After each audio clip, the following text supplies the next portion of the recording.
Stock market పడిపోవడం వల్ల ఉండే ప్రభావాలు ఈ వీడియోలలో మనం చూస్తాము. వినియోగదారుల ధైర్యం తగ్గిపోవడం. స్టాక్ మార్కెట్ పడిపోయినప్పుడు మనం పెట్టుబడి చేసిన డబ్బు తగ్గిపోతుంది.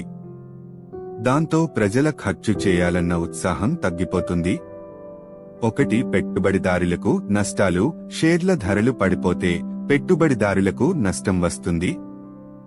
దీనివల్ల వారు తదుపరి పెట్టుబడులను తగ్గించగలరు. 2, వడ్డీ రేట్లపై ప్రభావం. మార్కెట్ కుదేలైతే కేంద్ర బ్యాంకులు వడ్డీ రేట్లను తగ్గించేందుకు చర్యలు తీసుకుంటాయి. ఇది అప్పులపై ప్రభావం చూపుతుంది.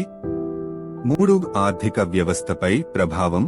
స్టాక్ మార్కెట్ పతనం ఒకవేళ పెద్ద స్థాయిలో జరిగితే అది దేశ ఆర్థిక వ్యవస్థపై ప్రతికూల ప్రభావం చూపుతుంది. 4, ఉద్యోగ అవకాశాలపై ప్రభావం. కంపెనీలు నష్టాల్లోకి వెళ్లినప్పుడు ఉద్యోగులను తొలగించవచ్చు లేదా కొత్త ఉద్యోగాల కోసం ఆలోచించకపోవచ్చు.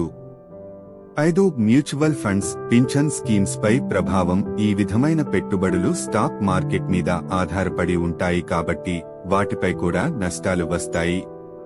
6, సెంటిమెంట్ మరియు భవిష్యత్ పెట్టుబడులపై ప్రభావం. మార్కెట్ పడిపోవడం మానసికంగా ప్రజలపై నెగటివ్ ప్రభావం చూపిస్తుంది. దీంతో భవిష్యత్తులో పెట్టుబడులు పెట్టాలన్న ఉత్సాహం తగ్గుతుంది. మొత్తం మీద స్టాక్ మార్కెట్ పతనం అనేది ఒక్క వ్యక్తికే కాదు, మొత్తం ఆర్థిక వ్యవస్థకే ప్రభావం చూపగలిగే అంశం. పూర్తి వీడియో కావాలంటే కామెంట్ చేయండి. ఈ వీడియో మీకు నచ్చితే దయచేసి లైక్ చేయండి, షేర్ చేయండి అండ్ మరిన్ని ఆసక్తికరమైన వీడియోస్ కోసం మా మాన్గోస్ ఐ తెలుగు సబ్స్క్రైబ్ చేయండి మరియు నోటిఫికేషన్ పొందడానికి బెల్ క్లిక్ చేయడం మర్చిపోవద్దు. అందరికీ ధన్యవాదాలు.